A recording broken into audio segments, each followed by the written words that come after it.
At Classic Chevrolet, we're focused on one goal: caring for you and your vehicle. We stand at the ready with professional care for all your service and maintenance needs.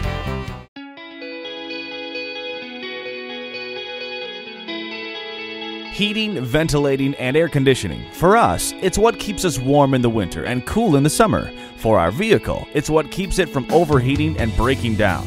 It is critical to your car's health to keep up on the maintenance of the heating and cooling system. The majority of energy from gasoline turns into heat, and the main job of the cooling systems is to keep the engine from overheating by converting this heat into air. The cooling system uses coolant, which has the tendency to break down over time. We suggest flushing out the system once a year. If you don't, pressure gets put on the radiator and your engine runs hotter than it should. This leads to gunk building up under the hood, and eventually the overall performance of your vehicle will decline. Checking and replacing filters is another way to improve performance and gas mileage. An air filter keeps debris from entering the engine, and a fuel filter helps protect the fuel system. A properly working heating and cooling system is absolutely necessary to keep both you and your car safe. Classic Chevrolet.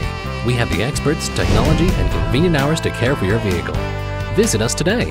We are conveniently located on East Highway 377 in Granbury, Texas.